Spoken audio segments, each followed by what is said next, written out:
अहंकार मोडीत निघाला.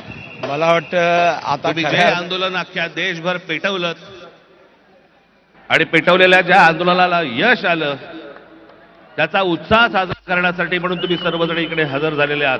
मी कालच म्हटलं होतं की या देशातले जेनझी हे सरकारच्या झेंझ्या कशा उपटतात हे आपल्याला या आंदोलनातनं कळलं. ते तुमचे मंत्री त्यांचं काम सोडून पक्ष फोडण्यामध्ये बिझी आहेत. त्यांना म्हणा आता देशाचं काम करा. कारण अर्थमंत्री आपल्या निर्मलाबाई घसरत्या रुपयाबद्दल बोलत नाहीत, महागाईबद्दल बोलत नाहीत, पण पेपर फुटीचे फायदे समजून सांगतायत. राजनाथ संरक्षण मंत्री देशाच्या संरक्षणाची बोंब, पण धर्मेंद्र प्रधानच्या संरक्षणासाठी पुढे आलेले. रस्ता मंत्री ते इथेनॉलवरती बोलतायत. हा पुढचा विषय नक्की आहे. इथेनॉलवरती बोलतायत ते.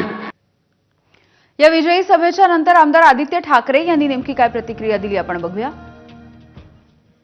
मागच्या रविवारपासून आतापर्यंत जी ताकद मुंबईने दाखवली, एकता मुंबईने दाखवली, तिरंग्याखाली एकत्र येण्याची, दिल्लीला देखील झुकायला लागलं. जंतर मंतरचे तरुण असो किंवा देशभरातले तरुण असो, सोनम वांगचुक उपोषण, अभिदीपकेंचं आंदोलन आणि काल जे सरकार मस्तवालपणे सांगत होतं की आमच्या सरकारमध्ये राजीनामे होत नाहीत, त्यांचा राजीनामा झाले.